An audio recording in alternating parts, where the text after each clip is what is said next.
Giving you a slice of unapologetic conversation. Welcome to Straight to Tape. My name is C. Perry II, the Mr. Fantastic. Fantastic, that is. A podcasting's Fantastic Four. First, the comedian, professional joke slinger, Tico the guy. What's good, Tico?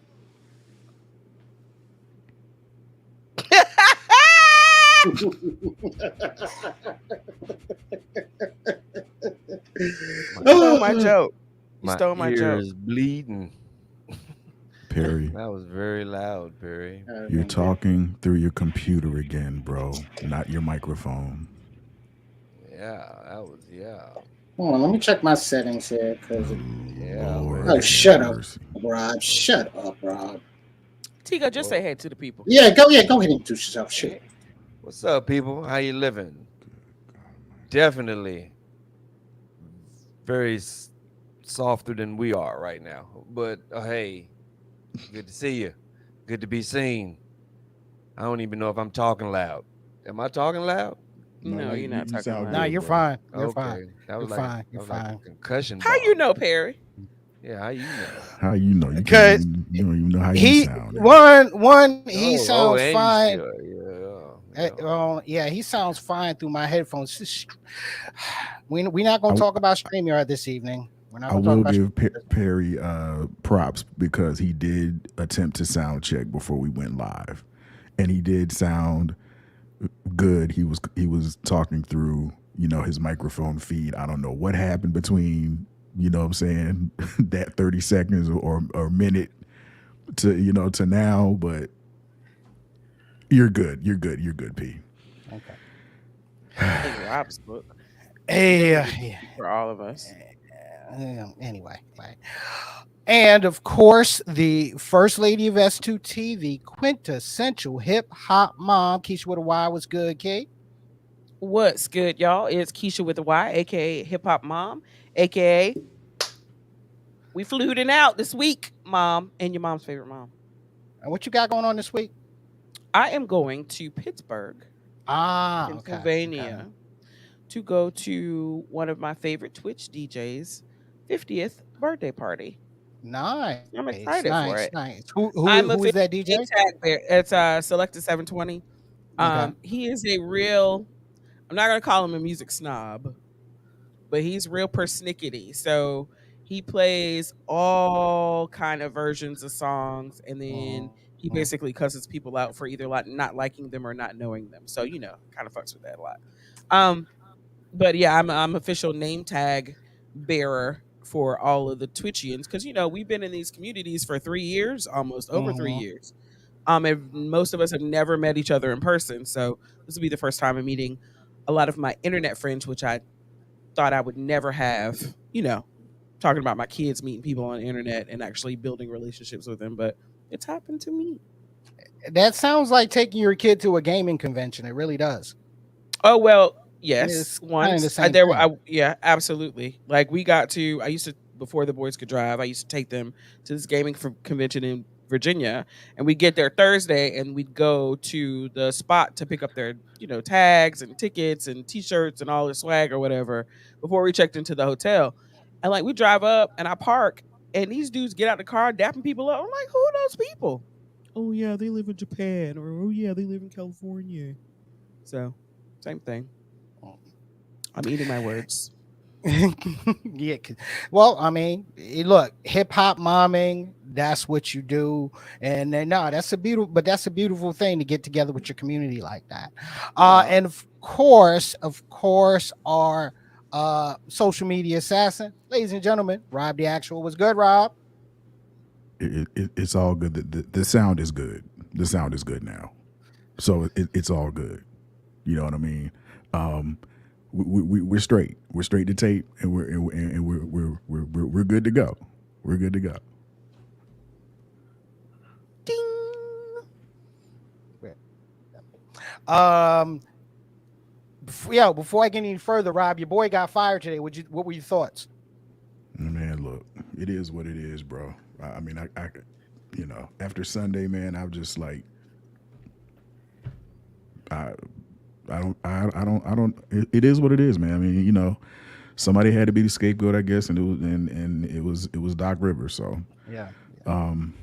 yeah. After Sunday's beat down and just lackluster, lethargic, what I'm saying, showing by the Sixers, man. Whatever. It's whatever, bro. Nah, I feel you. Man. I feel you. Look, it is a lot of good coaches out there right now that are looking for jobs. So we'll see how that goes with the Sixers. Look, ladies and gentlemen, this is tonight's show is a part of our Hip Hop at 50 series. Tonight we're going to be concentrating on the radio DJ. And we have a star-studded and legendary panel of DJs joining us for the conversation. Now, of course, you can catch Straight to Tape 8 p.m. Eastern Standard Time right here on Facebook Live, on YouTube, and on Twitch. The audio version of Straight to Tape, which is powered by Acast, you can catch on all of your favorite podcasting platforms. Make sure that you're following us on our social media platforms, that being IG, that being Twitter, and that being Facebook, Straight to Tape. And of course, don't forget us at our YouTube channel, S2T Media. Hit the subscribe button so you can be in tune with your favorite podcast. Hip hop and 50, hip hop and 50. I love it because this is a year that we that we celebrate 50 years of this culture. Okay, and like I said, tonight's episode we're gonna concentrate on the radio. Radio. Back back when there was a time when it didn't when the gatekeepers of radio did not feel that the culture was worthy of being on the airwaves. Now it is the airwaves. Okay.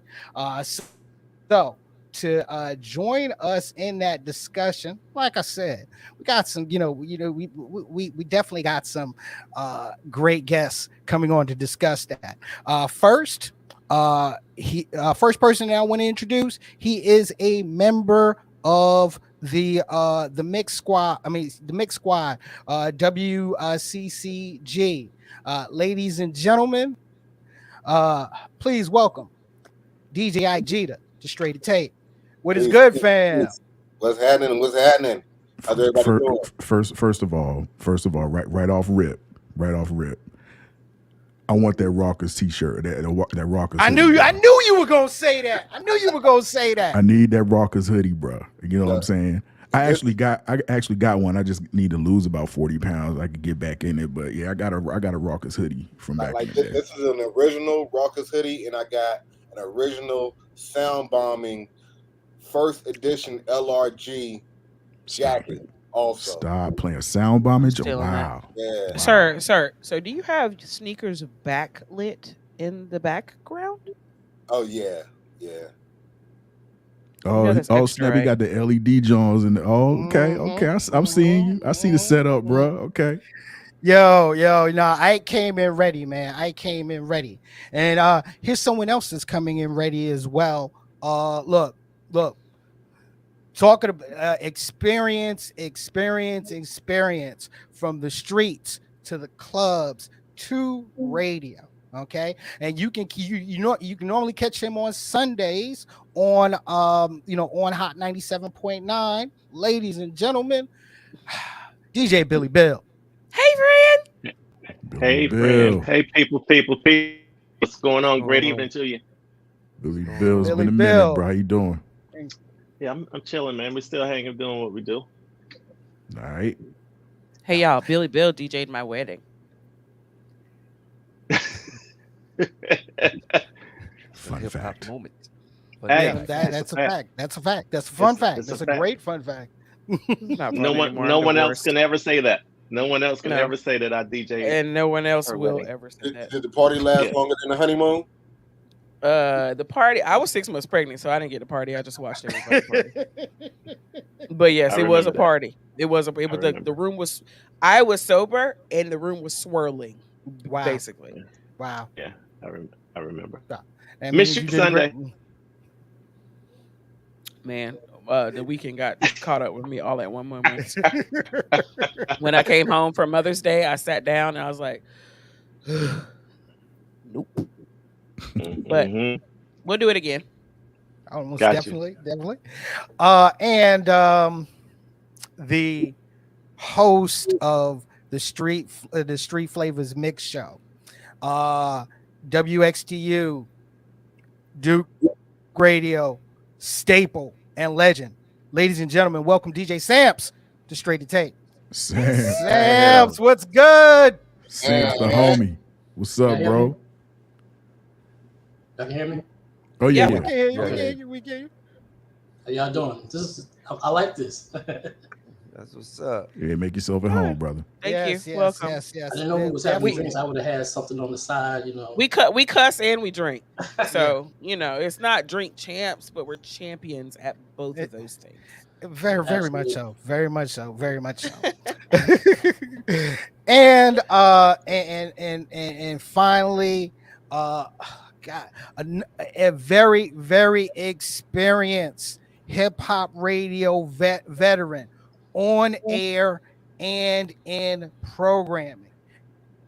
And I'm happy to have him joining us with us as well. You can catch him on 95.3 weekdays.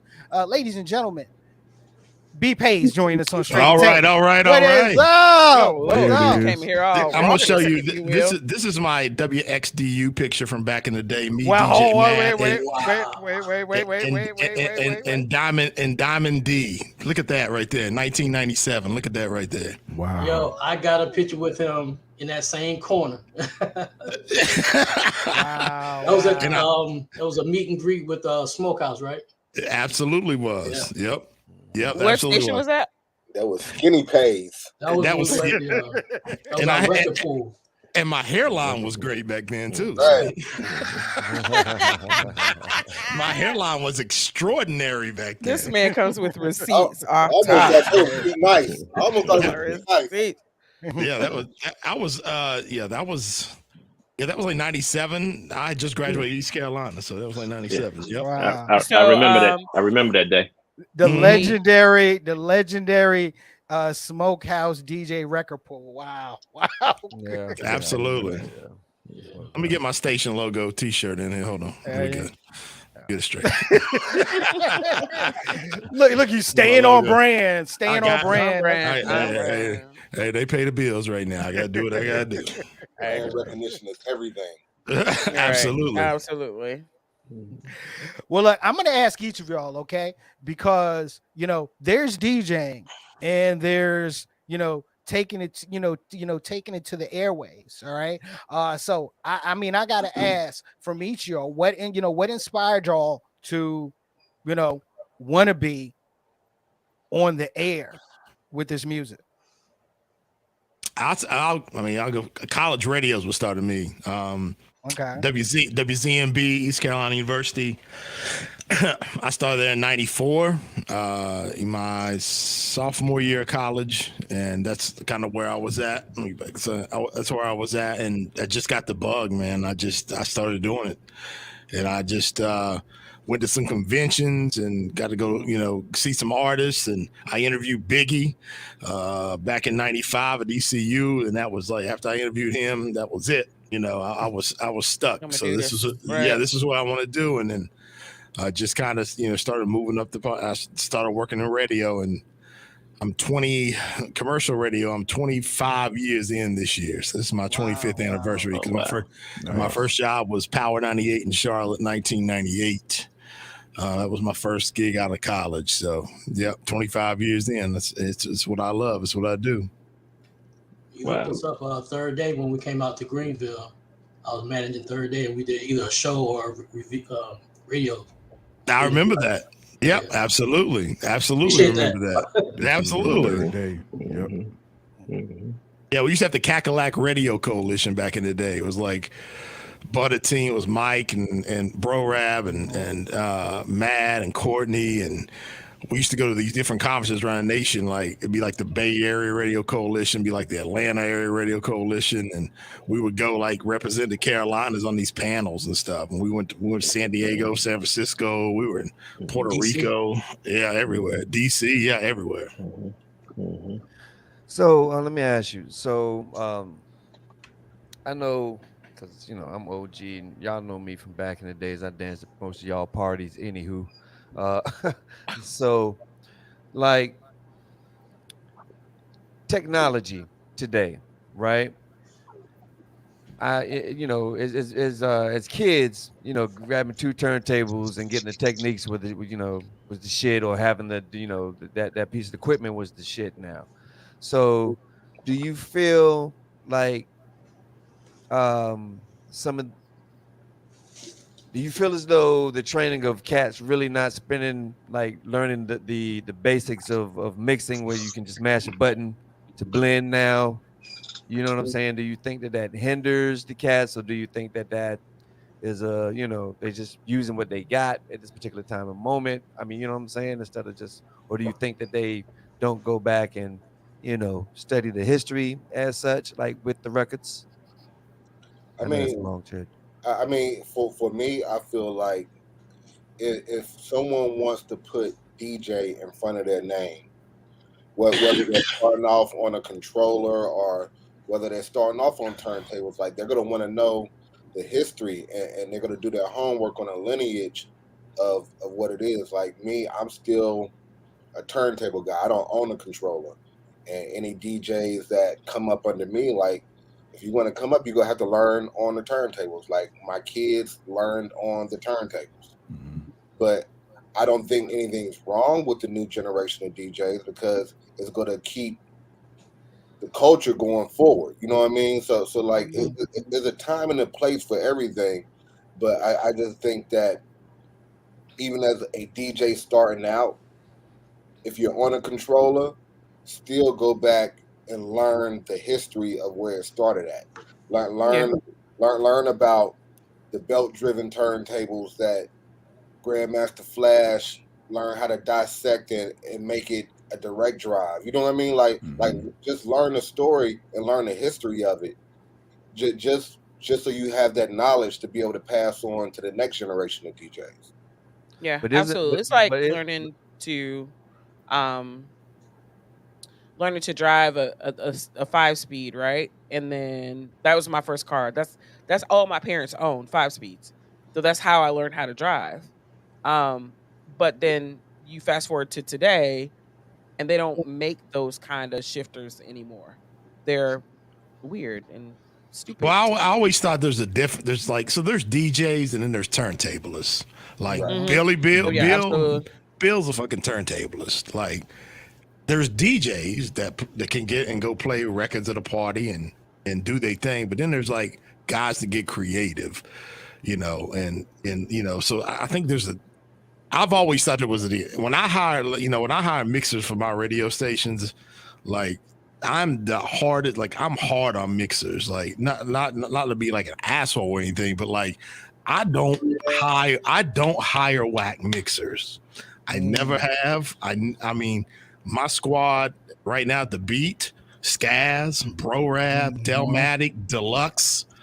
And we're about to put Nabs on. Yeah, I got. Oh, okay. Yeah. So we hire, and these guys have worked with me in other markets. I mean, my first job at Power 98 in Charlotte was hosting a mix show. DJ K Nice and Mr. Incognito. Those were my guys.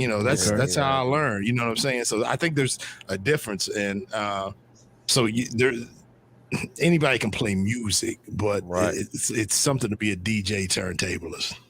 Right. Well, there's a difference between a DJ and turntables, is what you're saying. Yeah. So like there's that creativity there, and a DJ minimally needs to learn how to blend one song to the other, but a turntablist can do so much more than that. Oh, absolutely. But that's kind of not. I think what Tico's saying is kind of not required in today's technology, right?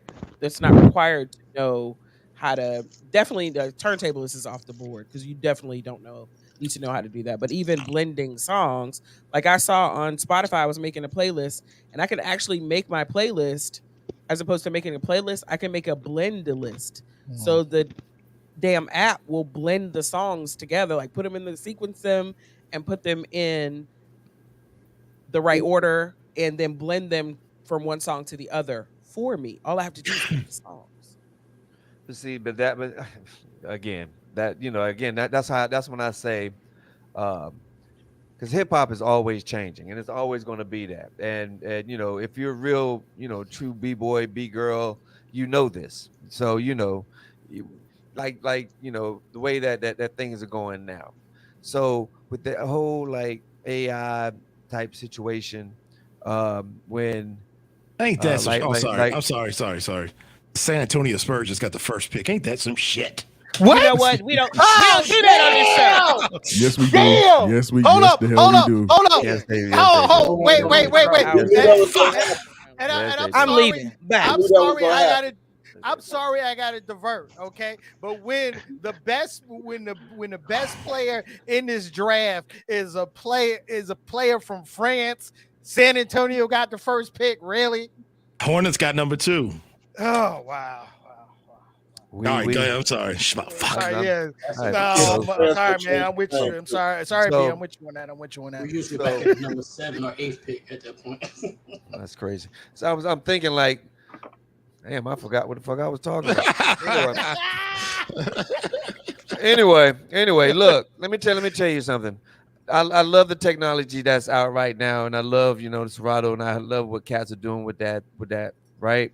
But the only thing that really pisses me off about it now is that I can't get in the spots no more because I know niggas. Like I know Billy Bill. Like Billy Bill throw a party like, yo, Bill, let me get a crate. Let me get up in there. I can't do that no more. It's fucking me up. Tico, It's Tico. fucking Oh, me no, up, no, son. no. I gotta cut in on you right there, son. Gotta cut in on you right there. Everything okay? they got on their fucking book bag, man. Are we So at selfish. the age? Are we at the age where we want to still carry crates? Think about that. Think Your about back that. was just hurting last week, man. Thank What are you talking about? Thank you. You know what I mean? Come on, man. You Come were just on, laid come up on. last week. You don't need to carry nobody crate or nothing. And there's Look, there's certain pieces of the technology, right? but if I get DJing for Janet Jackson, you damn right, I'll pull a fucking crate out. God damn it, I don't give a fuck. You know what I'm saying? Tico, just grab a hard drive. Just grab a hard drive. And like, I forgot his hard drive. I'm here to get it to him. That's all you gotta do, man. You know what? I'm just gonna stick a whole bunch of zip drives in my pocket and be like, look here, I got my man's playlist right here. I got it right here. Yeah, I got you. Yo, Technology. Yo, Billy, Billy Bell, going back to an earlier question, man, and I'm gonna hit you with this one, Ike, as well. What was your first, like I said, what was your first radio gig, man? What was it, what was that first experience with bringing what you do in the parties and on the street to to the airwaves? All right, so y'all can hear me play, right? Yeah. Mm-hmm. Yeah, I had to switch headphones. My other headphones died. So let's go back. Living in New Jersey, my radio experience was DJ Red Alert and Marley Marl. Now this is era of the Mr. Magic, with Marley Marl DJing for Mr. Magic. Then I would come down to North Carolina and somebody put me on to 88.1 and I heard a different type of radio that blew my mind, and that DJ was Waxmaster Tory. WLLE Raleigh and Trey Black, right? Yep. Trey, rest in peace, Trey Black. Yeah, Trey Black, man. And he was doing something that Marley and Red Alert was not doing, and I later found out that he was using a multi-track to get some of these things done. But either way, it was incredible. It blew my mind, and I said, "Oh man, what in the world is going on?" So at that time, I started morphing. I started mixing Marley and Red Alert with Waxmaster, and that's how my style pretty much became what it is. Um, and I when I here within a week of being here, I got my first gig at um, which is pretty much where I met all of y'all at for the most part. Um, and that was back in '92, and a few years later, well, not even a few years later, maybe about a year later, I was approached by a gentleman that at that time was working at 88.1, the same radio station that I heard Waxmaster Tory at, believe it or not. And then, so that would have been my first experience with them. And I actually came to college to major in radio broadcasting because that was my path that I wanted to take.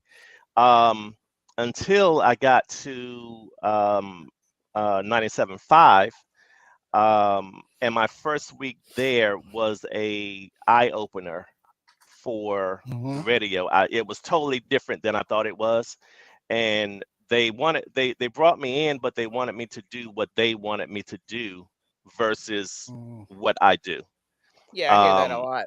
Yep. Yeah, and I knew at that point that wasn't there for me. That wasn't the spot for me.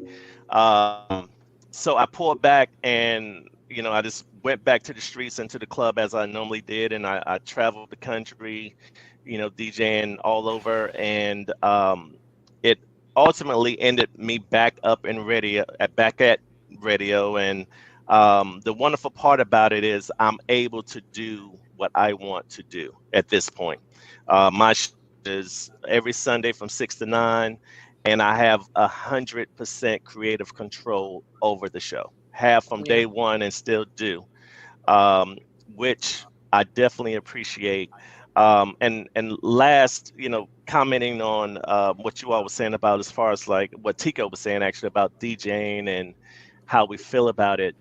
For me, I'm sure when I got started, the older DJs looked at me like, "What are you doing? You're not doing what we are doing. This is how you're supposed to DJ." Right. Well, and I think it's the thing that music as a whole, so you can't expect DJing to stay the same. And we as the older guys, we continue to incorporate a little of the new into our style, or we can just stick to our style and keep the people that follow us following us.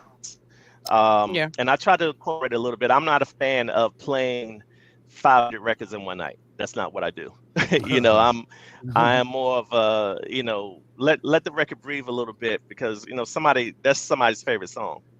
But with and I'm gonna say this last thing, and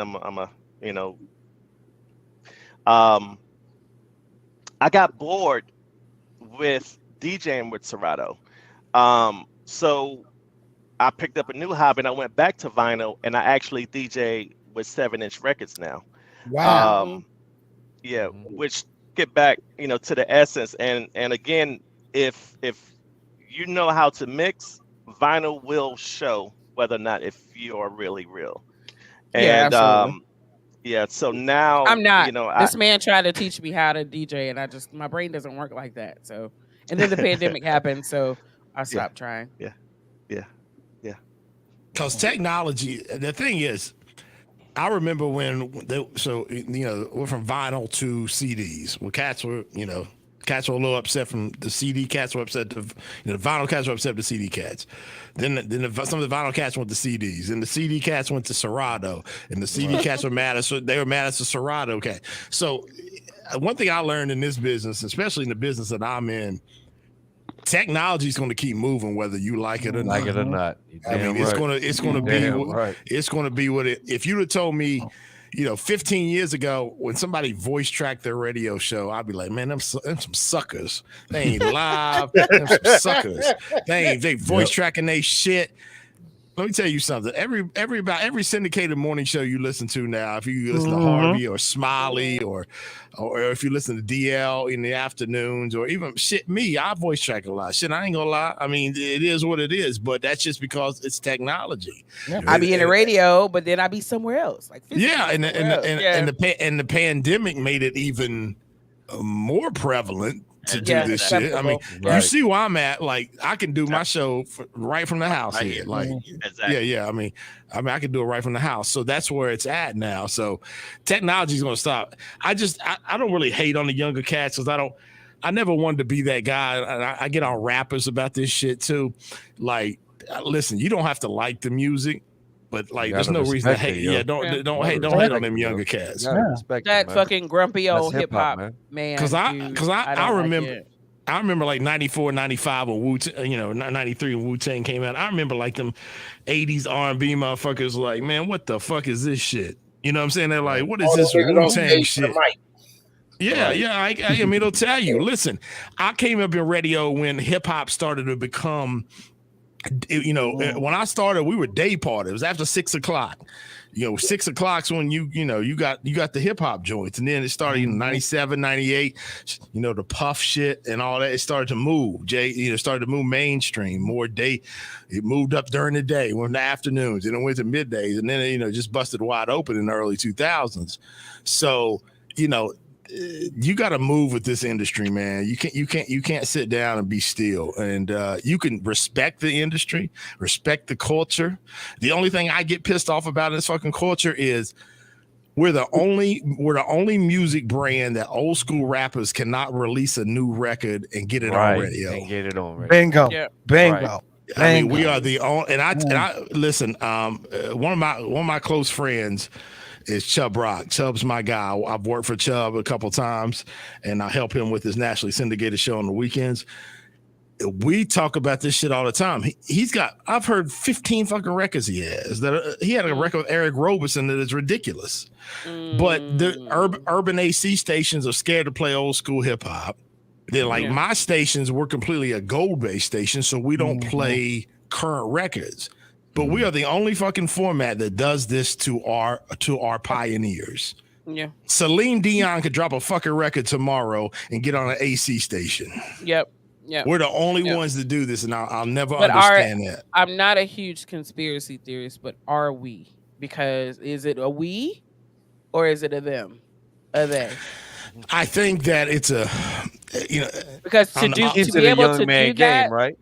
To be able to do that adds validity to the culture of hip hop, and it takes away from the nuance that it's just a fad. But even 50 years later, like as a hip hop head and a hip hop purist, I understand the frustration of the older artists, right? Mm-hmm. But coming from a radio perspective, when I know that radio so happens to be a marketing agency that so happens to play music, and I know that radio is all about advertising and keeping the listener's attention to make it to that next commercial break. Mm-hmm.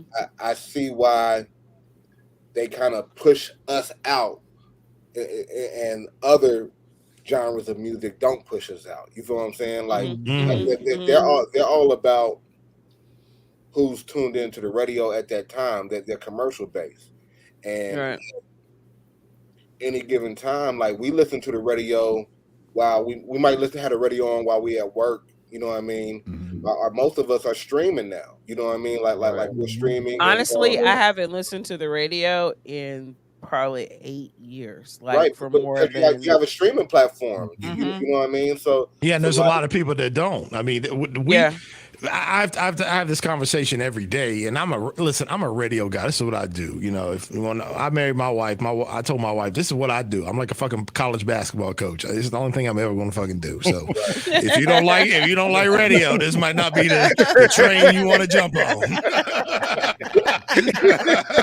You might want to do something, but it's one of those things where, you know, people digest the content differently right now. Listen, I don't have a radio in my house. I don't, but I can pull the shit up on my TV. Right, yeah. Put Alexa up. You know, I mean, I can. I pull still it up have my anyway. PJammer from the '80s, and I think it still plays radio.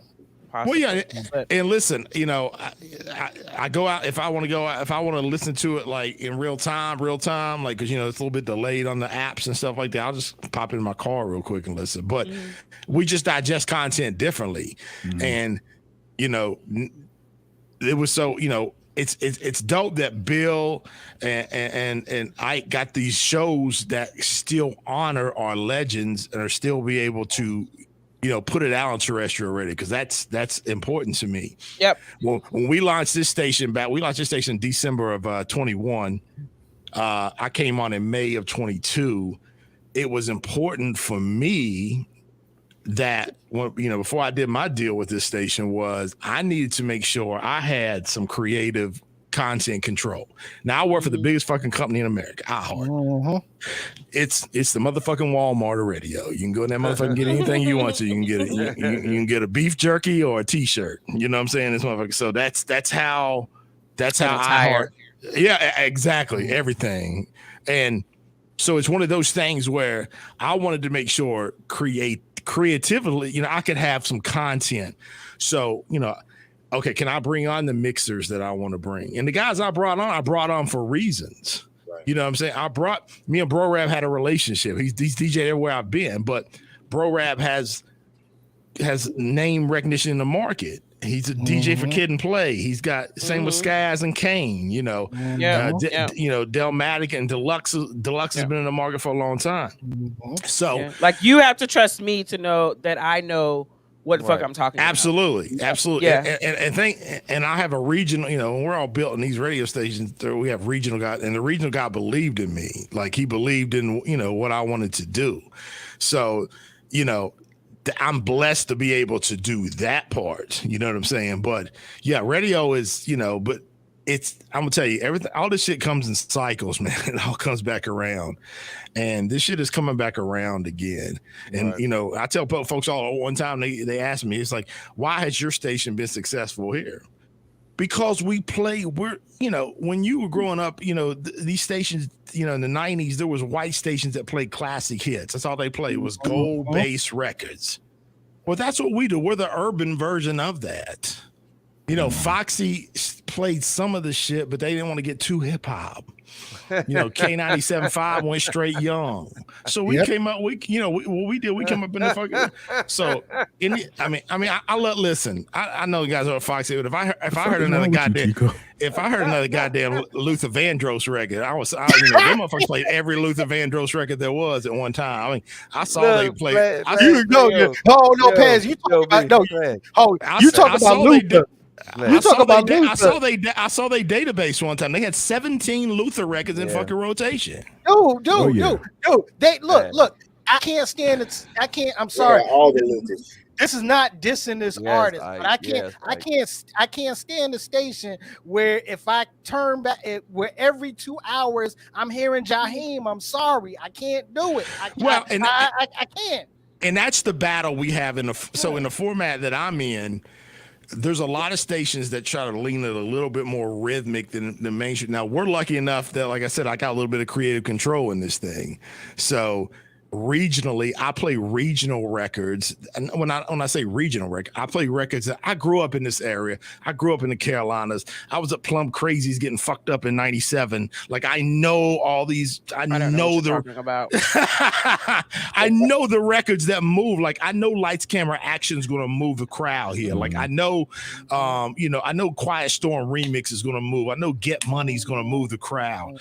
Like, but because you're in that demographic that you're in, y'all don't play new records. So you don't, does that relieve some of that pressure that, say, other urban stations have to play the same songs in rotation over and over again. Because like if I'm listening to an old school station or an old school DJ for hours, like I shouldn't hear the same song twice. It's like I shouldn't Right. hear the same song.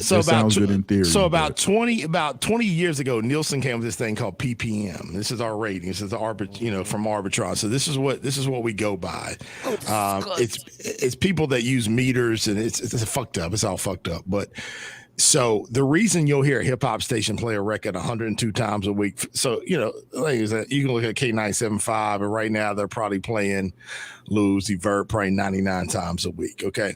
So the meter, if they've got a listener if they've got somebody, what we call a P1 is a listener that is a fucking station, then they're going to have to be monitored by that meter. And the meter says if they're not playing. Hold on. Just to educate the viewers, because I looked it up because I'd never heard of a PPN, and I've always wondered this question about any of that Nielsen shit. How come I don't know anyone who's ever...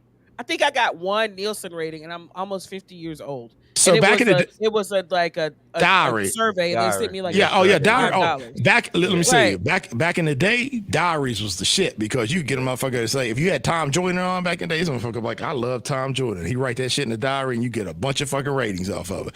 But the PPM shit is different. It's a personal people meter, and basically, but how come I don't? Out of all the people I know, and all the people that I know that know people, I don't know anybody. Because it's a flawed system. It's 1,800,000 people in this market. We talked about that, Key. We talked about that. But do you know anybody that had one? That's what I'm saying. Well, I can like if I know somebody got one, like they can't.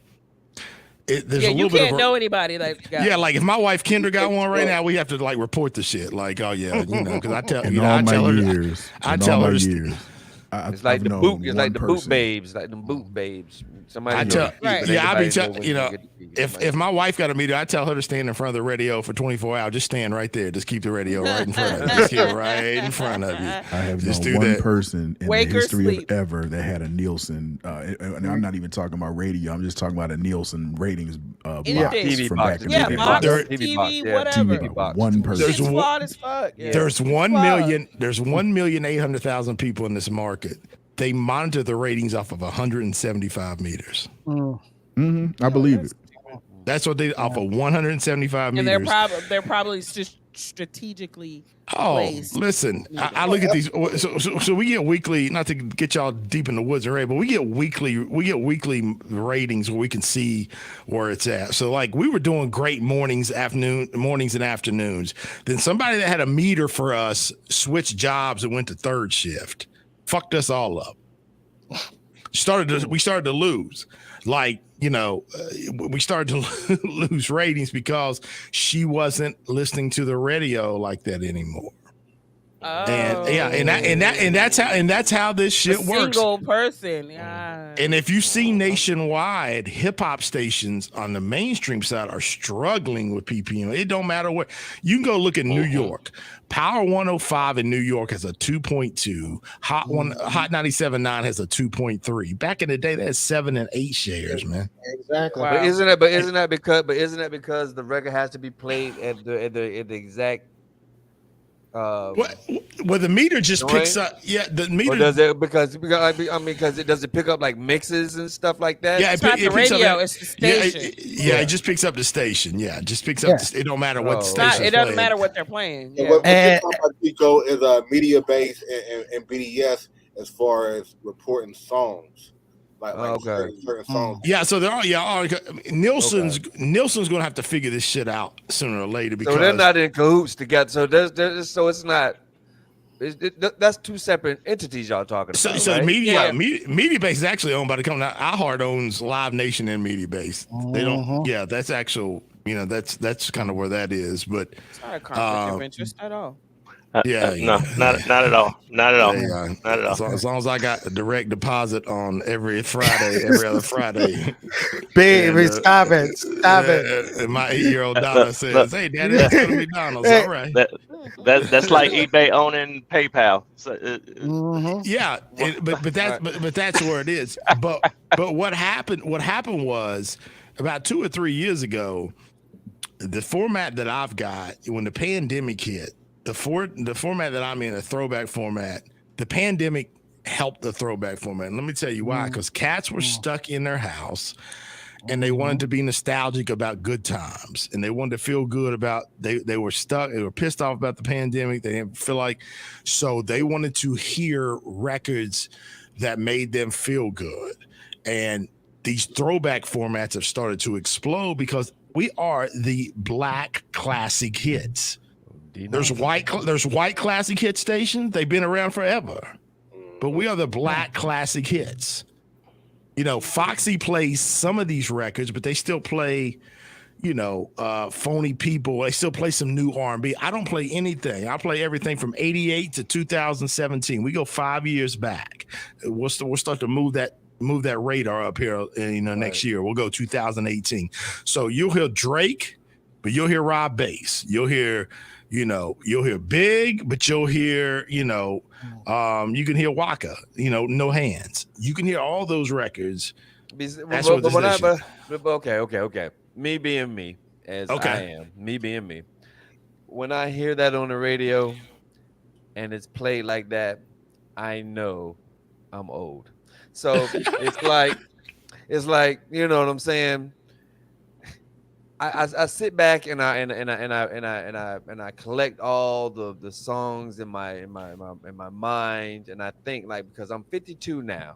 So when I get into when I get 72, how we get, when we start hitting these senior years, you know what I'm saying? The songs that we will be listening to when we're throw the way you do it, got me in you know what I'm saying, old as shit, you know what I'm saying, and just with the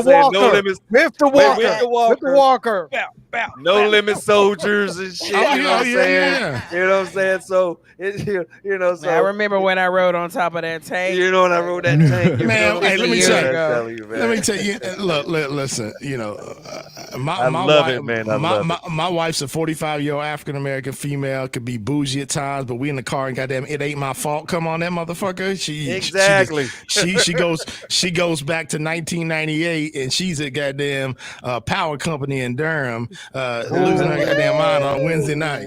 You see, but these young folks don't think we think they think we, like, you know what I'm saying, having a seizure or something. You know what I'm saying? They don't get it. They don't understand it, because when that shit come on, you just can't stop moving, bro. I know about 10 girls, and one set of 4 that MTV back in 1998 did a Freaknik thing on True MTV back in 1980. There were 4 girls that went to school with me in East Carolina. So this Freaknik shit is starting to come back, and this video of them and Freaknik is starting to go viral. Shit's going crazy. One, her husband is the chief of police for Apex here in Raleigh.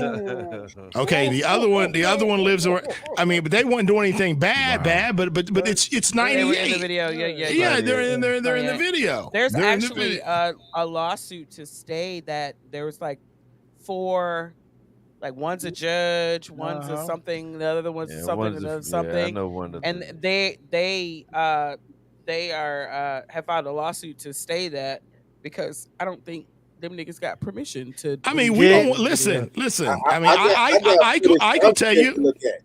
I could tell you shit back in the day in Mix Show Power Zone. We was at the Black Gold Club at 2:00 in the morning with tear off tickets for lap dances. Damn, you know what I'm saying? That's you gonna make me put you out of the street. Are standing in Puerto Rico with your robe on so you can get into the Interscope party with Ken Black. Listen. Hey, I was in the suite back in the day, and Eminem was getting a lap dance. This girl was giving him a lap dance, and I sat down beside Eminem. And he tapped me on the shoulder. He said, "Give my man a lap dance," and she just moved right over. I was right beside Eminem. Paul Rosenberg to the left, Eminem to the right. 1998 in New Orleans, 99 in New Orleans. Let me tell you, man, we all need to get together, man, because we have so many stories. There's so many stories that need to be, documented, because, what I'm saying, this dude up top of me, Rob, let me tell you something, I am not going to lay low, because Rob, this dude right here, man. Mm-hmm. Let me tell you. Rob, do I need to push a button? Let me know. No, Let me you know, don't. Rob. No, you Go don't. ahead, Let man. me tell you, man. Let him cook. When this dude right here was DJing, and the radio stations, you know what I'm saying? Because Rob got that fucking Barry White, you know what I'm saying, drop your draws voice and shit. You know what I'm saying? He had, you know what I'm saying? He had, you know what I'm saying? They had him, you know what I'm saying, doing the late night, you know what I'm saying, Quiet Storm joints, right? Don't get it twisted. When you listen to the show, Rob would throw some shit, dude. He would throw Rob, where some were you company at? flow in that shit. Company He throw some flow. company flow up in that bitch. All right. He would throw some company flow up in that bitch. I'm telling you, yo. This dude right here, yo. This dude right here, man. He fought, Rob, where were you? bucked Rob, the where were you system, at? man. Where He were you bucked at the back in the? system, man. I Telling was you, on. man. I started off. Actually, I started off at KNC. Then I went to Foxy for a little while. Okay. And then I You were ended up at K97. I remember you at K97. I do remember. So you were with Abe at KNC? Was Abe there at that time? No, this was way back with Brad from Yag Fu Front. DJ Oh, okay. Damage. So you were big Rob on K97.5, right? Yeah. I remember you. So you were there with Hosey and Hosey Mac. Yeah. Proud mom moment. My kid is currently one of the DJs and program directors at KNC now. Listen. Nice. We don't get. Let me tell you something. What's up? I tell folks all the time. College radio made me. I remember the first time I played cell therapy at college radio for Goody Mob, and them motherfuckers called me on the phone personally and thanked me for playing the record. Wow. Like back in the day, yeah. Smokehouse, listen, the Fugees, the Roots, and Goody Mob performed at the Ritz in Raleigh in '96. I got 96. We were there. Yeah. We were there. I got That's Wyclef caught the weed charge in the back and he was late getting on stage. But Smokehouse did a meet and greet with Goody Mob before the show at his joint over there off Wake Forest Road back in the day. His record pool back in the day. And Goody knew all the college cats' names. I still fuck with I still fuck with Gip. I talk to Gip probably once or twice every couple of months because those guys, I've had that relationship for damn near 25, 26 years. They're on tour now. They're kicking off a tour, I think. Yeah, they are. Yeah. I'm glad I'm glad you mentioned college radio. Okay. This is where I need to bring Samp into the conversation because legendary. Absolutely. Okay. Samp, man, look, dude, talk about longevity. Okay, I mean when people hear the name DJ Samp, when they see the name, the Street Flavor Mix Show. I mean, we're talking about one of the longest running college radio shows in the country. Okay, what is your secret? What is that secret to longevity?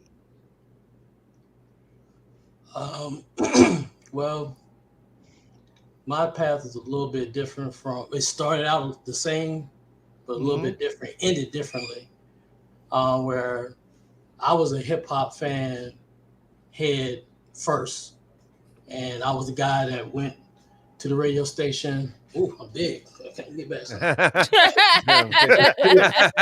Oh, you were so close because you were so little on the street. Oh. But and I was the guy that was going to the record store, getting 4 or 5 cassette tapes every Tuesday when they came out. So that's where I started. And my best friend in high school was the high school DJ. And so that's where I kind of started getting DJ a little bit.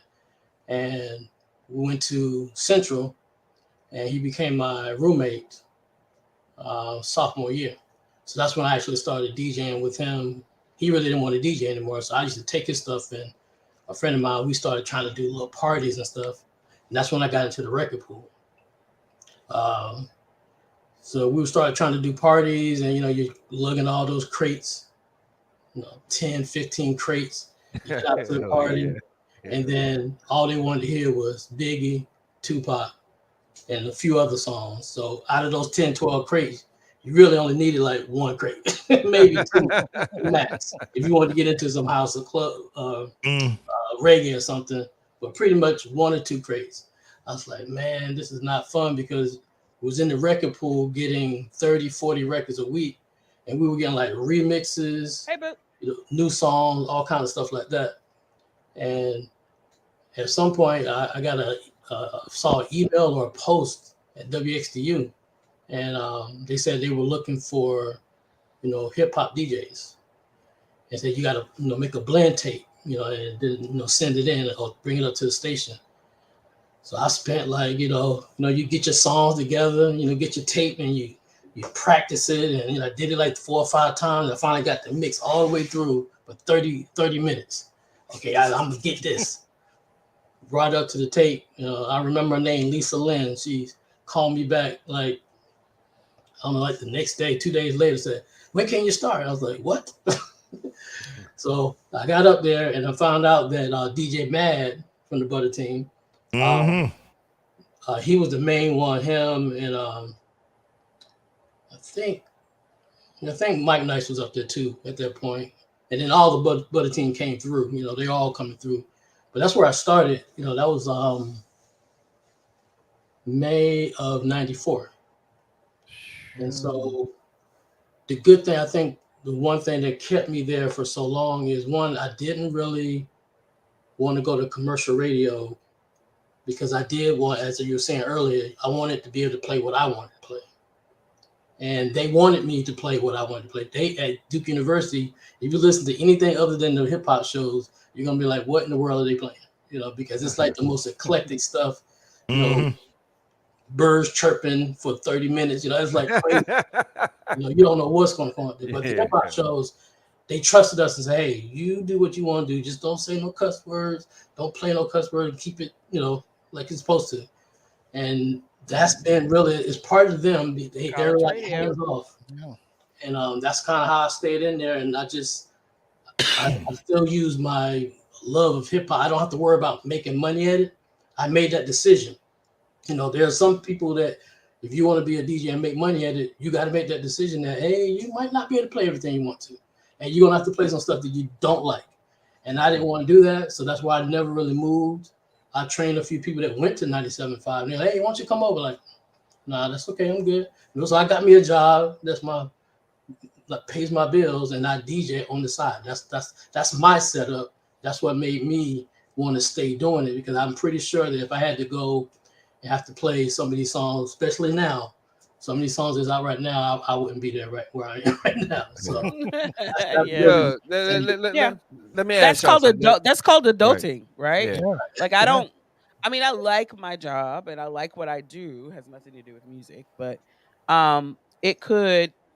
it funds the fun that I have. It funds my outlet. It funds my purpose, I guess. Let me ask you something. Okay, as DJs, right?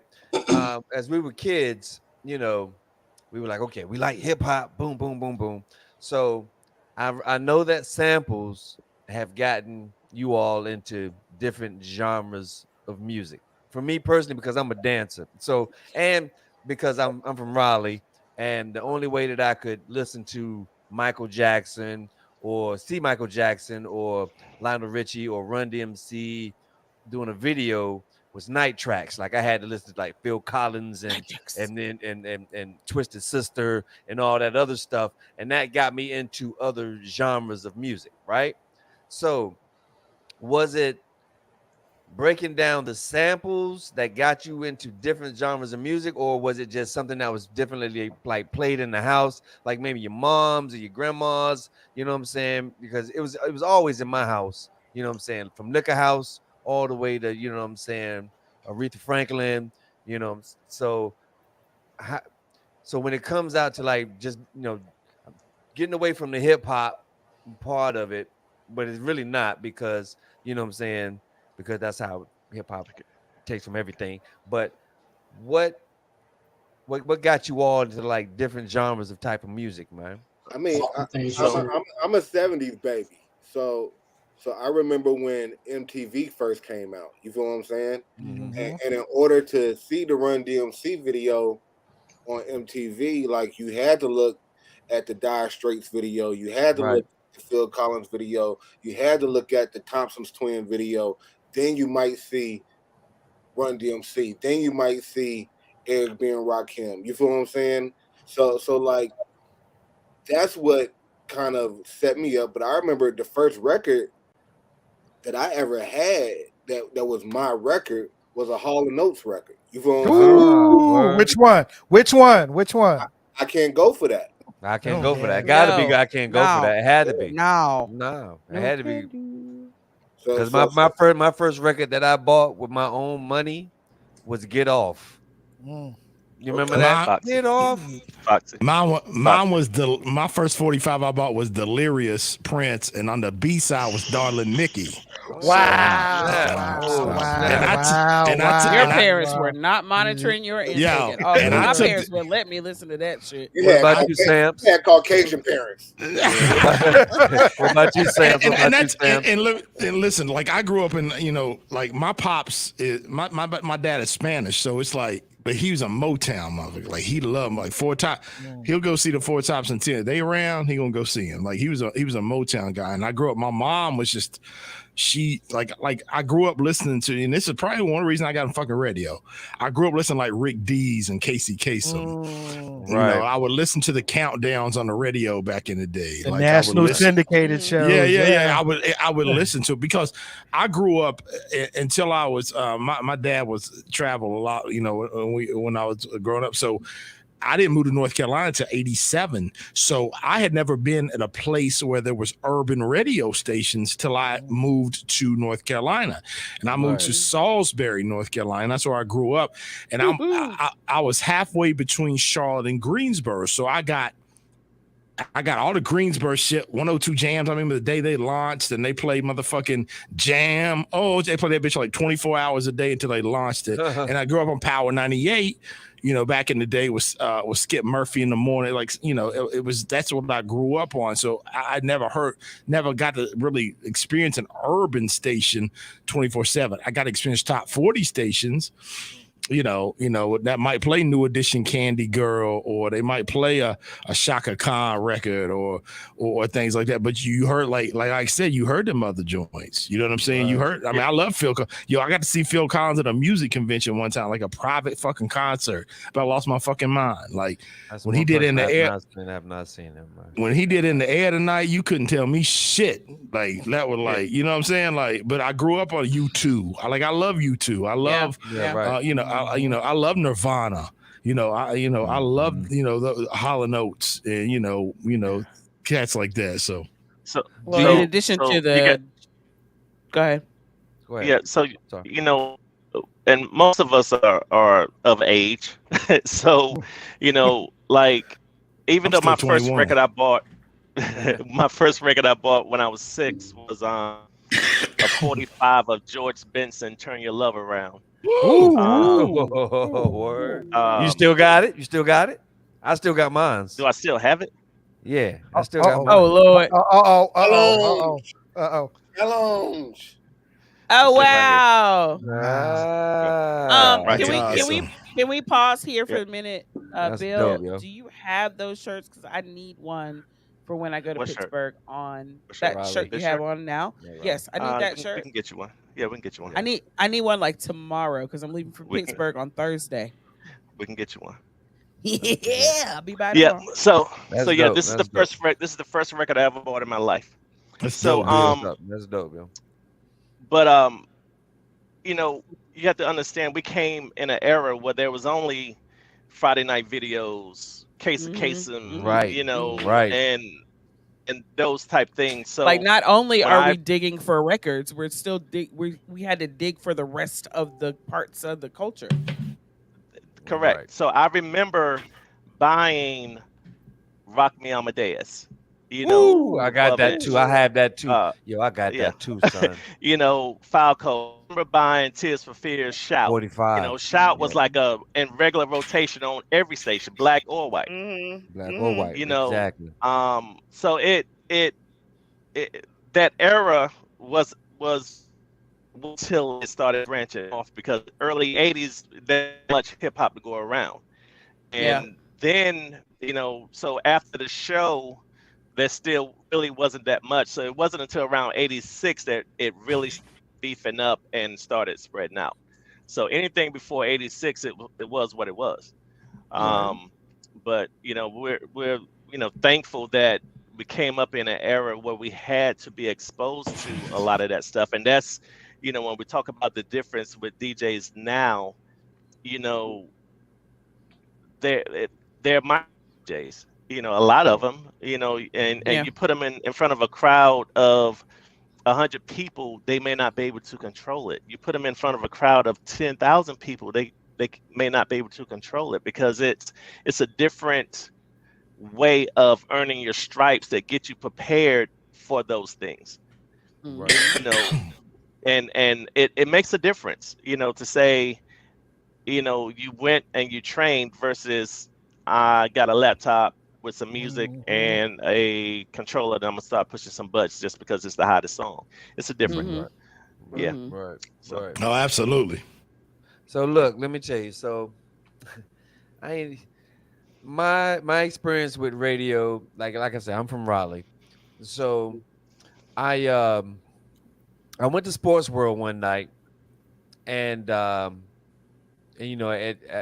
7:30 you take your skates off and you can free dance, right? Mhm. So I happened to battle Troy. Y'all know him as DJ Sound His sound Machine. machine. He had a whole crew, and it was just me myself, and I battled DJ Sound Machine, and I Shouts out like to sound yeah, machine. shout Shouts out out to to Sound sound Machine, machine. you know what I'm saying? And so, you know what I'm saying? I took the whole crew out. That was a whole nother thing. And then I wound up going to Carol with him. We sat together. So me and him became like tight, like that. And he was like, yo, Carol, like Carol Middle School. yeah, Carroll Middle School. Me and him went to Carroll Middle School. And so That's my he middle said, school. What yo, year was this? he's fuck. That was 80 something others, yo. So he hit me up. 80, He was like like, back Go in ahead, the T. day. That So man he hit written. me. So he was like, yo, he's like, yo, I DJ. I was like, word. He's like, yeah, you could. That's how we talked back in the days. So he was like, yeah, um, I'm at this radio station. You should come by. I'm like, okay. He said, where you stay? I said, I'm in Chavis Heights. He's like, huh, it's right around the corner from where you are. It was WLLE. So he's, you know what I'm Mhm. saying? It was an AM station that was playing hip hop music. So that's how I got turned on to hip hop, like the music and how it came to be about. Like Wax Master Tory used to let us do Christmas raps and shit. Oh fuck! But anywho, But I'm, Tico, I'm saying Tico, I was a b-boy before I was a DJ. right, Like like like right. I, like I was a break dancer. You know what I mean? And all I did was go around Cincinnati, Ohio, and try to Mm. battle anybody who thought that they were a breaker. Because I knew Exactly. my windmill was better than yours, my poppet was better than yours, all of that. But I had older cousins who my family from Trinidad, so I had older cousins who had sound systems that used to DJ parties and DJ block parties and stuff like that. But that's So a different type. But that's a different type of style, right? Because I mean, yeah, but that's exactly how Cool Herc started his stuff, right? So so absolutely, Mm-hmm. so so you knew, so you already had the foundation of you know what I'm saying of the DJing, right? yeah, absolutely, That's dope, yo. That's dope, son. yeah. That's dope, yo. I love it. Well, look, and Tico, you mentioned the name, and we mentioned the name a couple of times during this show. Okay, um, can we, for those that experienced him, can we just talk about the influence, especially when it comes to, uh, especially when it comes to, you know, North Carolina radio and hip hop, the influence that Waxmaster Tory has from his time going forward. Fucking Wax Master Tory. Listen. Fucking open duck season, man. Get the fuck out of here, Oh, Yeah. son. Go Listen. ahead, go ahead, Billy. Bill, Go ahead, Bill. Bill. Go ahead, Bill. Go ahead, Bill. Go ahead, Listen. Bill. Let Go me let ahead, me Bill. let me tell you something, man. Let me tell you something. I'm I will be 49, God willing, in a couple of weeks.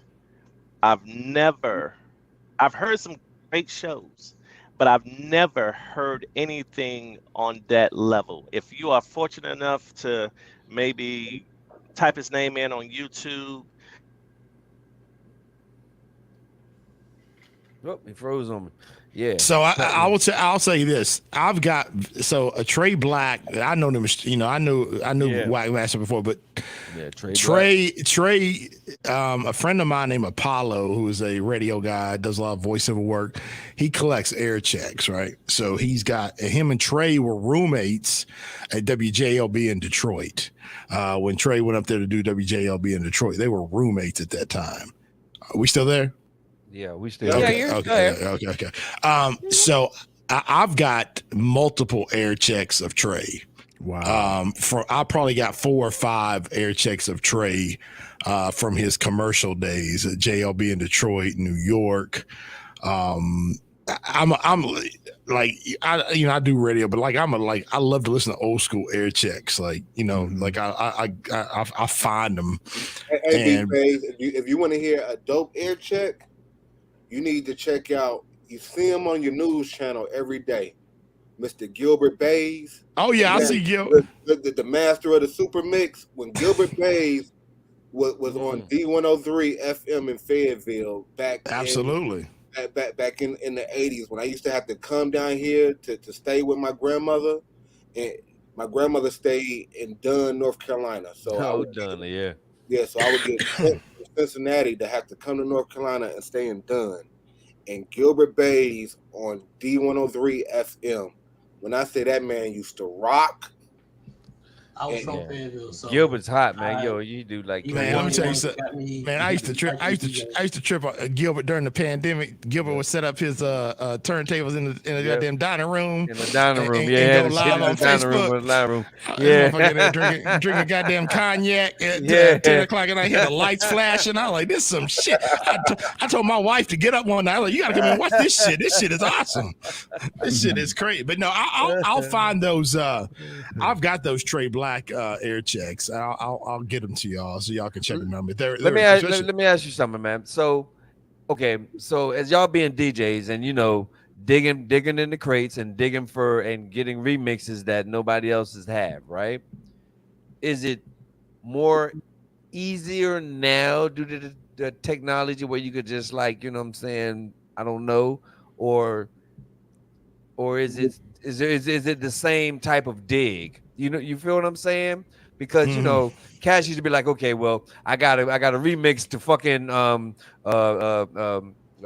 fucking. First of all, there's really not that many remixes. Oh, word. So Cass is not remixing shit like that no more. Not like they used to. Because especially that's one thing we talk about this at the radio station is we would get. Let's see. I'll give you one. Busta Rhymes. What was Where I Could See, right? Right. Everybody know that version.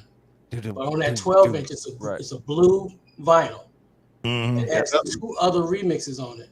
It's I can't remember which ones it is because he did so many of them. It was one of them was the All-Star remix, right? All-Star remix and DJ Scratch maybe. Yeah. Yeah. And when I told my host, who is like 26, 27, but his sister brought him up on Wu-Tang and everything. So he's like, wait a minute, hold on. What is this? He like, this, I can't. He started listening to it. He's like, now I don't know which one I like. I said, that's what we had from like, say 92 up to like, late 90s. We would get like, the single would come out. Different versions. And then we would get like, sometimes we get a white label. I still got the white label Juvenile High record. Yeah. They sent it to. They sent a white label. Yeah. So in the mid '90s, I was in the military. So like I was building with DJs and being overseas and stuff like that and getting those European edits because they were dropping music overseas that they weren't dropping in the States. Right. They don't do that now. So I got a lot of words. So right now, how hard is it to like to grab? Like you said, nobody's remixing shit anymore. So I will say to go some of the newer artists Like Coyle Ray has went back and did the Buster remix with the "Put Your Hands Where Eyes Can See" beat. I mean, there's some of the newer artists have started to sample the re-embrace, re-embrace some of these records, remix. and they're doing remixes. Like, you know, Coyle Ray did the Players remix with the Buster sample. But y'all would never get like the maxi type single of that type of shit, right? I mean, because remember back in the days, you would get like 2 or 3 mixes, and you get that doesn't exist anymore. Yeah. I mean, you get like that's fucked up. I mean, you get like the extended version, club mix, radio edit. But you're not getting 3 different versions of the same song. Nah, right. And that's what made things, you know, special for me, because, you know, like I said, I got the job at Kamikazes within a week of being, you know, in Raleigh, and then of course I started working at Mr. Freeze along the same time, so I could play a remix on Thursday night, on college night, either at Kamikazes or even when Plum Crazy opened, and people would want to know what I played, so I would purposely play certain things because the next week I have it on a mixtape for people to come in the store and pick it up. So, you know, that's what separated, you know, some of us from others, because we were able to, you know, definitely take control of, you know, our following, and that's what have us still able to work today. And we got the early, and most of the time you got when it was vinyl, you got the record early. I remember I was a hustler in college. I remember having Life After Death on vinyl before it came out. I'm into making copies on cassettes and selling them bitches on the yard. Like, you know what I'm saying? Like we had early, but we would get the album version of that. I mean, Bill and Ollie can probably tell you that we would get the album version of the whole album 2 weeks before they released it. Okay. All right. So I had a mom and pop mixtape store that, like me, my partner Harold, DJ Tony Tone, we had a mom and pop mixtape store in Fayetteville that when we got those early releases from the labels. Oh yeah, we was getting those off. All right, I'm looking for Harold. You still talk to him? Harold lives in Detroit now, but I can get you a number on him. Don't be telling that man's business on the air. No, Harold's my guy. He had the. I know. You talking about the same one that had Airbrush Oasis, right? Yep. Yeah, he had it in Rocky Mountain. No, that was my guy. Like, you know, I haven't seen him in shit since the 90s. Yeah. But look at Straight to Tape bringing motherfuckers together.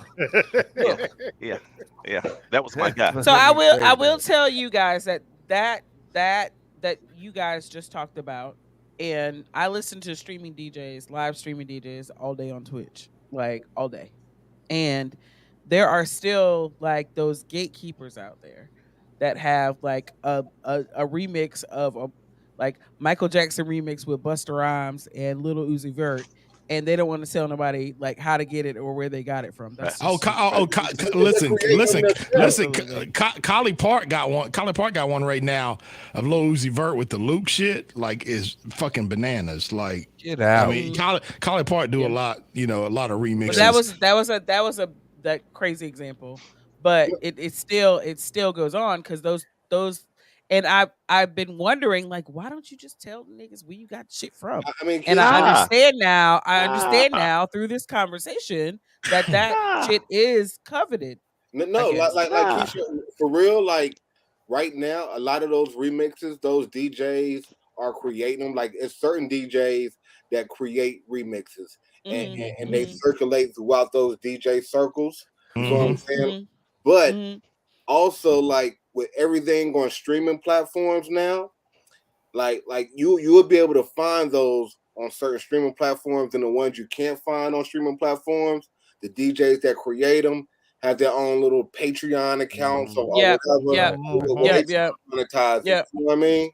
Yeah. That's sort of like motherfuckers when they used to sell them bootleg CDs. Like, you know what I'm saying? Like, you're paying for the artwork on the fucking cover, but not the music that's motherfucking being produced. Tico, Tico. Yeah. I feel like you're cursing at me, Tico. Don't do that. No, Don't not do me, that. bro. Not me, bro. No, not me, bro.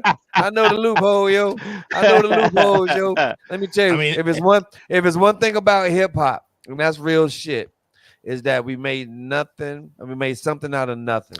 And eh, and we always and we all I'm sorry, P, and we always hustle. And that's what hip hop is about. It's the hustle. It's the hustle and it's the creativity and it's the you know what I'm saying. That's what makes it us, man. actually, Tico, um, in this day and age of content creation, okay, what you were referring to is repurposing. Okay, Exactly. Yeah. that's what it is. It's Well, repurposing. and we need to wrap because we're late. But I would like to, um, as a last question, Get a if you mixtape from will. each one of these motherfucking DJs that's on this motherfucking panel right now. Actually, Yes, that's Don't not I a send bad it. enjoy it. I idea. love Send it. that. That's Send not a it. I bad love idea. that. That's not a I bad love that idea. idea, Actually, Keisha. I love that idea, first of Keisha. all, I love it. why does Ike got the wife beater on all of a sudden? He just took the Well, Rocket sweatshirt right the fuck off. Hip hop. Hip well, B, hop. let me. First I of was all, Brown trying not man, to say anything. I no, brown was no, no, trying. no, man. no. First of all, Whoa, whoa, we have to whoa, be, whoa, we have to whoa. Wait, be can I PR. finish my Whoa, question? No, Can I no, get no, no, can no. whoa, We whoa, have to wait be a minute. PR Listen, about that. brown, We can't brown. say what we can't say Bart? wife beater anymore. We can't Uh, say wife beater My, anymore. So You can't. we have to my, It's say an my, A like, you know what I'm shirt. saying, It's called domestic an A. violence abuse No, shirt. nigga, no. That's It's what it's called called. It's a the domestic real violence name abuse shirt. when you go to buy the pack from Walmart is an A shirt. That's hey, what it's called. you probably got some black Air Force Ones on too right now, don't you? Yeah, yeah, he ready to rob some motherfuckers right now, yo.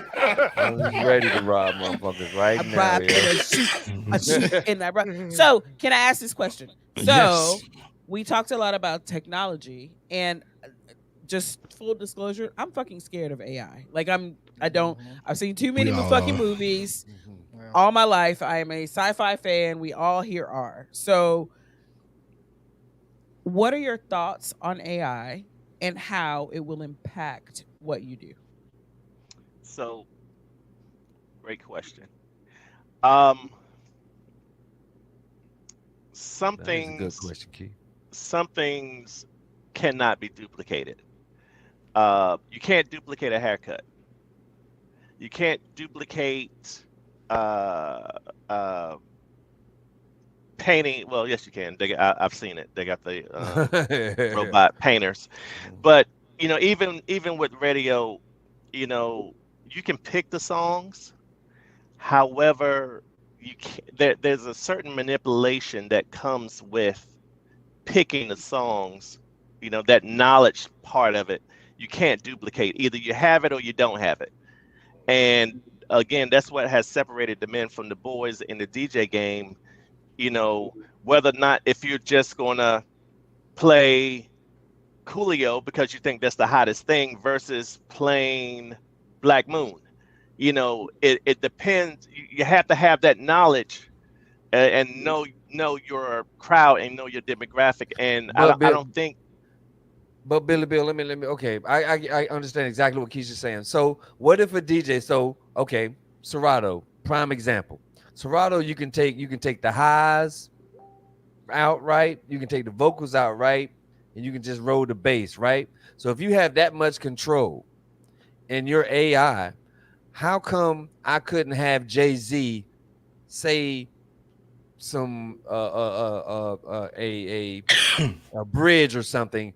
You feel what I'm saying? I Tico, type it well, in the AI Tico, because well, well nobody one of my guys. nobody nobody really has because it's wide open right now because nobody says that they can't take your vocals.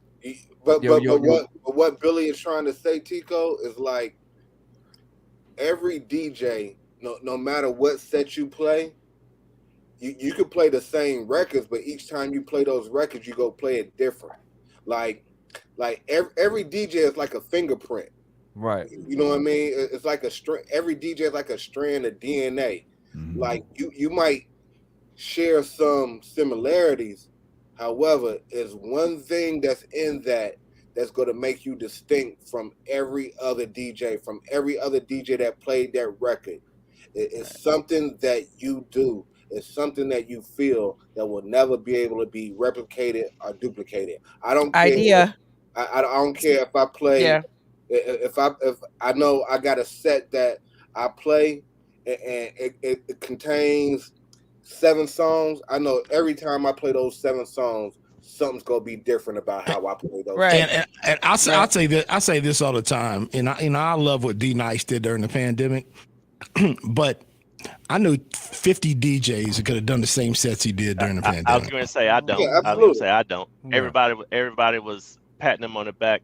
The shit was whack to me. For doing something that had already been done. mean, he just did it. It was the right time. And I used to be in love with D Nice. Like, he was one of my hip hop crushes. I had a conversation with Kid Capri about that. I brought him, excuse me, my daughter gave me a head cold here, by the way, 8 years old at school. But I had the same conversation with him. I brought him to ECU Homecoming a couple of years ago, right after the pandemic. And I had the same conversation about D Nice.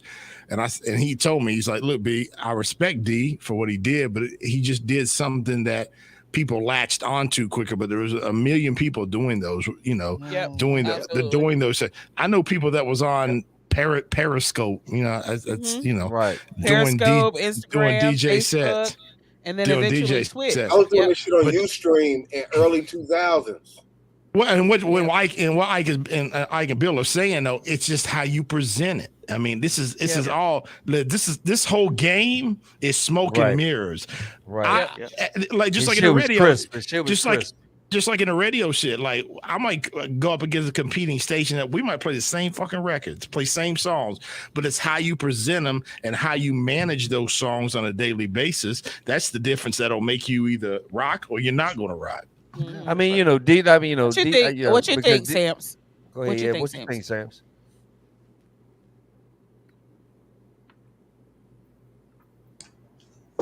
I agree. Every DJ, well, let's say it this way: if you care about DJing, because some people don't really care about DJing, they just want to play music. They're just song players, right. There's people that are good at things, don't really like to do it. I used to say, what was the guy that was a center for the Lakers a few years ago? Dwight Howard. No, before then, 7 foot. Andrew Bynum. He didn't like basketball. He was just tall and he was good at it. So there's some DJs that like, and this is the thing that like we're rappers. There's some people. It went from being I want to be the best DJ, I want to be the best rapper, I want to be the best producer to this is where I can make some money. So I don't really care about any of this other stuff. I'm just gonna do what I got to do. So there's gonna be people who really like to DJ, who want to be the best DJ, who want to be the most innovative. They're gonna do those different things. Like you said, the same 7-8 songs. You might play those 7-8 songs every week, but dude, that is such a good idea. Y'all take this and run with it. You get all y'all, same song set, 10 songs each, and have a myriad of DJs play them. Montage. Gaggle, if you will, of DJs play them at a party and see what happens. Like they're all gonna play, like y'all say, they're all gonna play them different. And it's all about people's. Listen, I'm not gonna put names out here like that because I don't. Bill on that. Come on, Bill. Let's work. Let's work. There is. I've seen DJs that are huge on the, huge on the internet or whatever, and huge at doing. Me and Bro Rab have this conversation all the time because when you start talking to Bro Rab, you start talking music, you're gonna be on the phone about an hour. Yeah. So yep. So me and him have this conversation all the time Mr. about. Freeze call you. Oh, I know. I got Freeze on this 50-year hip hop anniversary thing for Raleigh. Freeze talked my head off for an hour and a half. Oh no, nigga! 3 hours. 3 hours. Yeah, Freeze was like, 3 hours. He broke the whole mixtape. I love him. Man, I had to hear about what was the DJ about Lady K? I had to hear about Lady K about 10 times. About 10 times. I was like, I remember Lady K. Yeah, Kashim's my guy. Kashim was my mixer in Wilmington. That's my guy. Well, I heard about the time he called Dougie Fresh House and his mama answered the phone. That's what on the phone. But I tell Bro Rab all the time. I say, Bro Rab, we talk about, cats. I like Bro Rab. I'll put you on stage against anybody, and you'll do fine. You're gonna compete, and you're gonna find. He says, so why is this guy? And I won't put that person's name, but he said, why is this guy so big on the internet and so big getting bigger paychecks? And I said, because he just found he found a hole. Yeah, and he jumped in it, and it's whole games about niches. But but at the end of the day, if you have a niche, at the end of the day, it'll come back around to skills. It might take a minute, but it'll come back around to skills. My guys, I book ECU homecoming parties with all the time. They get on I get on their fucking nerves because I'm hard. Like, I'm booking the DJ. Yeah, I'll let y'all book that shit one fucking year, and the shit was whack. I booked the DJs. You know what I'm saying? I put motherfuckers in there that, like, they knew nothing about Shakim. I put Shakim in there, and he tore their ass up for an hour, for 3 hours. He's like, they were like, goddamn. I was like, I told you, like, but y'all want to go. I will leave a party. I will leave a whole. I left the party with free food and free drink because they hired a record player. I mean, all these guys, I'll put Billy Bill in a party. I know I say this all the time, on his verses shits and shit like that. I was like, I'll take some Carolina motherfuckers and eat all these motherfuckers in about 30 minutes. I know enough Carolina DJs, and listen, I love cats from New York, and I respect hip hop from New York, but I got Carolina DJs that'll go to their ass, and I've seen it. I agree with you. Like it's two spots that I will put their DJs up against anybody, and that's Carolina DJs and Detroit DJs. I don't know what it is and I'll give you a grace. In 1999 Mix Show Power Summit in Miami, they had a DJ competition. All these New York, Craig G, all these motherfuckers up there. DJ JC, who is Goody Mob's DJ, one of my favorites. One of my favorites ever. Ike was there. JC went in there. They didn't know nothing about JC. He went up there and tore they ass up for 30 minutes. He tore they ass up. I believe it. For 30 minutes straight. Absolutely. When you talk about turntablist, he is one of the people. This is before he was DJing for Luda. This was before he was DJing for Luda. Yeah, this is when he was at Georgia Tech's radio station, KRC, I think that's what it is down there. And he's in Atlanta by way of Detroit, right? Well, absolutely, absolutely. Yep. And like I said, amazing. And that's what I'm saying. Like Carolinas, we have a great history of great DJs in this day. I tell people all the time. Back in the day, records. Back in the day, labels came to I'll go real quick. Back in the day, labels broke records in the Carolinas because Carolinas was their testing market. There was a lot of records broke here. But wait, hold on. Broke them how? Because I would go to other places and hear shit that they weren't playing here on the radio yet. This was always a test market. It's always a test market. And this is why I always say I get upset when they call North Carolina South. We're not. We're the Middle East. We get bombarded by all types of music. West Coast, you know what I'm saying? Florida, Midwest, East Coast, all the whole middleway, all the whole shebang. It all came here and like shot outward.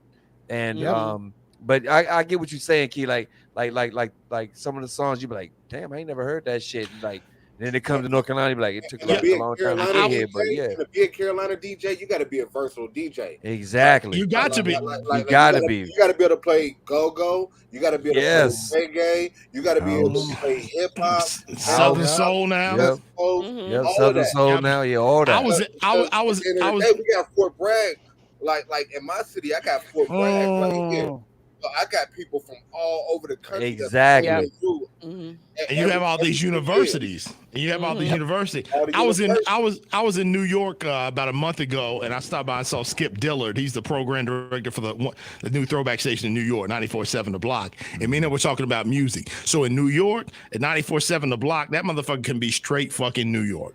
He can play all New York records. And he said, so what's the difference, B? I said, because in Raleigh, I got to embrace the West Coast records. I got to embrace the Southern records. I got to embrace the New York records. And then I got to embrace some of this Midwest shit. I got Crucial Conflict. Hey, like those big. And you got to be on trip. And you got to be on point, bro, because it's like you said, Bone Thugs, all you know what I'm saying? Dude, I hung around all these cats, right? Rob, Perry, and everybody, like we grew up together. You know, East Coast, they were, they were all that. You know what I'm saying? I listened to Project Pat. I would listen to, you know what I'm saying, 8 Ball.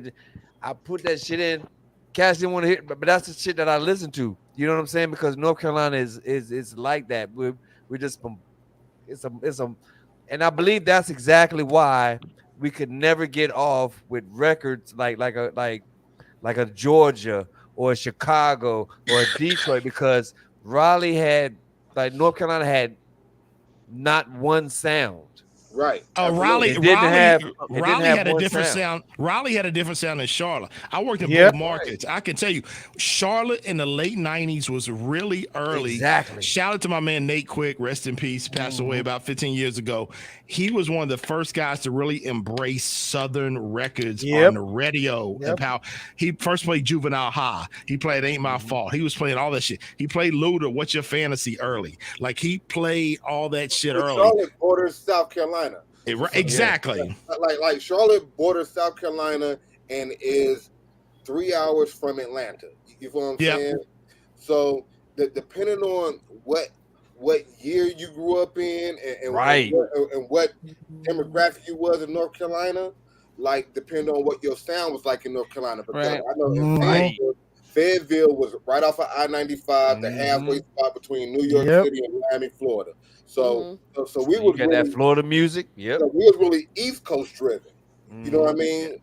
If you went to school between, or if you was born between the years of 1975 and 1985, you was East Coast driven. But if you came after that, then you was Southern, because now you got, because there was a demographic, right? I remember partying in Charlotte in the '90s, and would that South Carolina element was there, and it's something I'd never seen before. I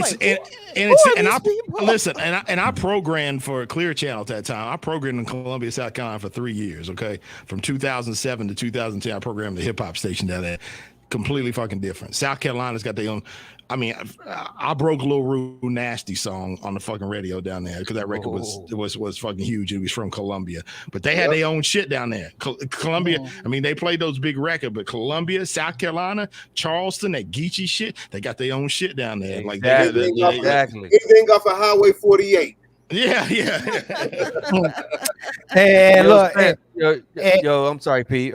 Yo, Sam, since you do the college joints, let me ask you, because I know, because I went to St. Aug, so it was heavily influenced with Florida motherfuckers and shit. Like, I'm from North Carolina, so I got introduced to Florida music like quickly. So what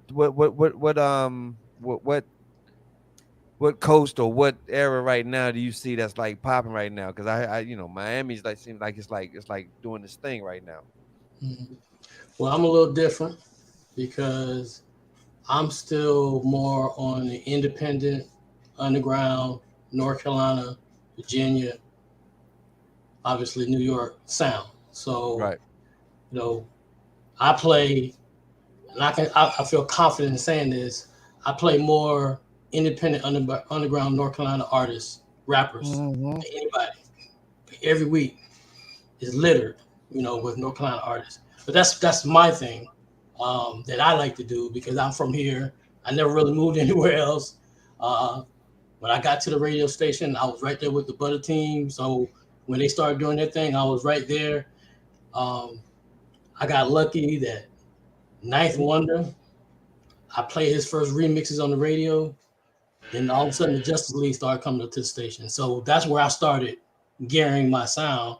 I was managing Third Day for a while, so we did, all Kazi and all the people. That was where I was coming from. Then of course I was still based, New York wise. So like even now, when I still manage some people, we putting songs out now. It's still kind of underground lyrical, but like I still like my favorite ones right now is like Griselda. I still like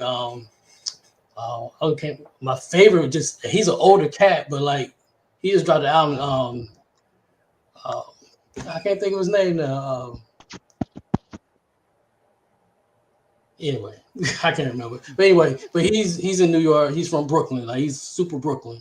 And Conway? no, not Conway. Conway. He's in Conway's- Brazil. I can't remember. I'll text it to you. But anyway, but he's just like but like Ransom and Rome Streets. That's my style right there. So I'm more lyrical, more underground. So I don't really get into. I mean, I'll listen to something else, but that's really my lane. And then, but isn't there? Okay, Far Side, like we would never think like Far Side. Tico. You know what I'm saying? I'm sorry, Tico. dog. I love yeah. Let's It's late. It's late. I love it. I'm so sorry. No. I'm so sorry. I'm sorry. I'm sorry. This I has love been it. a great. Can we do it another? Can we do it again? I was Can we going do to this say again? this has been a great. Absolutely. This has been a great conversation. We have to do it again. Now, before we go, I want each of you to tell the folks where they can find you on a daily or a weekly. Start with Ike. Yeah, you can find me. I'm on WCCG 104.5 each and every Sunday. I got a 5-hour mix show where I do 5 hours of nothing but hip hop culture. Yeah. And when I say hip hop culture, I'm talking about we go from samples to blends to old school, new school, no school rules. Other than that, everything is cool. So make sure y'all check me out. I would love to be on your show, son. Billy Bill. Pull up. Well, staff. Yeah, y'all can catch me every Sunday night, Hot 97.9, 6 to 9 p.m. The Crush Groove Radio Show. All I play is early 2000s, mid 80s. I tell people from Young Jeezy back to Run DMC, so and everything in between. And I don't just play mainstream stuff. I play a lot of underground stuff, Sporty Thieves, Cellar Dwellers, Black Moon, just anybody, Trends of Culture, anybody you can think of that you haven't heard in a while. So because I came from the mixtape era, I try to incorporate a lot of that stuff, in between as well. Also, my daily show, the Lunchtime Mix, we stream that on Mixcloud and on Twitch. You can just search me out at DJ Billy Bill on any platform, YouTube, IG, Facebook, all of them. You can find me. And while you bullshitting, if you got a car that's like 2015 and older, and all you got is a CD player, go by and check this motherfucker out, yo. I get all my CDs from motherfucking Billy Bill to this day. However, what you don't know is that he'll put shit on a hard drive for you. Oh yeah, I know he will, but I know he will, but I got a fucking CD player in that motherfucker, and best believe I got his CDs in a fucking that leather pouch. Remember the leather case? Anyway, let's go ahead. And Tico, I appreciate that. And my store has been there. I work. When y'all talked about Mr. Freeze, I worked for Freeze for 11 years. And then I branched off and did my own thing. My store, we're in our 20th year now. Lookout Music and Media in Longview on New Bern Avenue. So yes, we carry a plethora of things. 20 next door to 2028 New Bern Avenue, next door to Frank's Pizza. So yeah, definitely come check us out. B Pays. Monday through Friday, noon to 6, 95.3 The Beat. I do that every day. That's what I do. I'm on and I'm also on the national iHeart Radio Throwback panel. So I handle. We got, I think, 17 stations nationwide. So I'm on the music panel for that. And you can find me on IG, BPAIZ Radio, BPAIZ Radio, Twitter, BPAIZ, and that's what I do, man. Every day, tell a friend to tell a friend. We growing this station. We up, BPAIZ, I got jokes. BPAIZ, I got jokes. I forgot to tell him. I need all the thing I get. We'll tap you in from right here. So come check us out. The station's growing. Got good mixers. Got more shit popping off here. Yeah, I'm prostituting today. Putting a brand new morning show on within the next 2 weeks, which will shake the market up. So it'll be a good thing. So. Nice. Talk to us about a morning show. We could have done. I mean, really. Every third Friday, you can catch me on Shade 45. Oh, nice. Wow. And before we leave, I have the greatest hip hop picture of all time. So go ahead and flash that up large. Oh,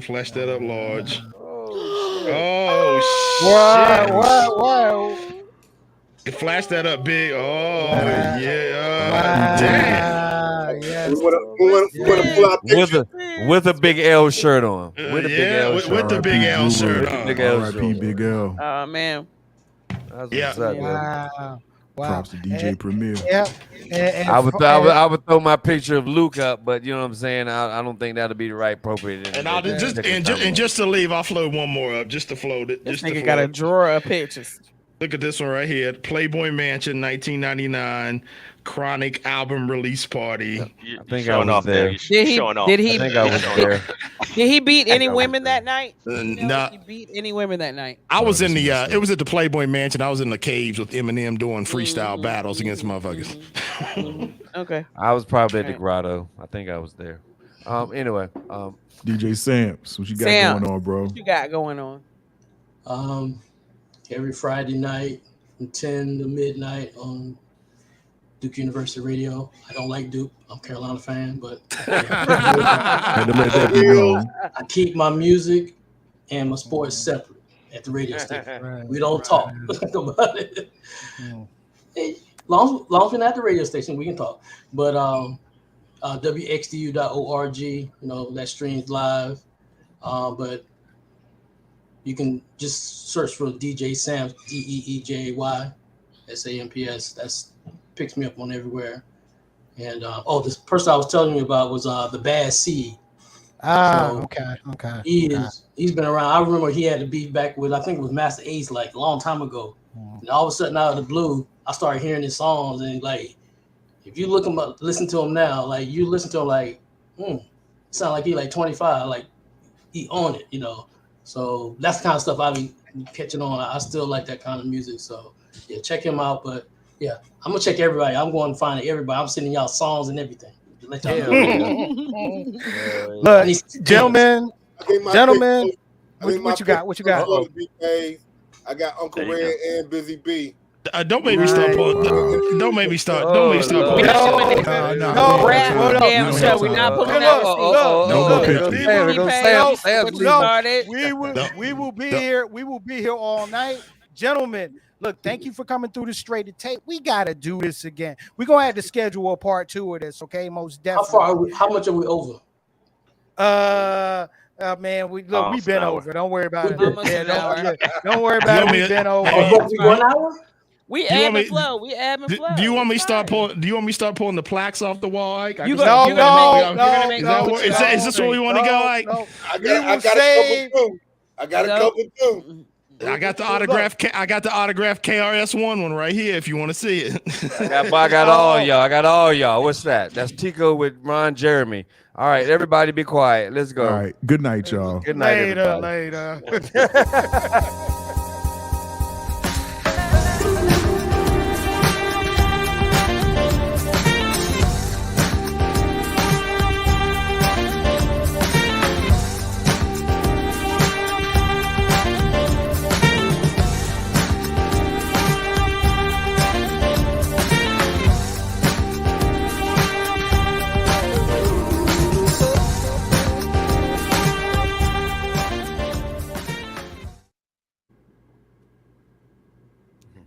I love it, yo.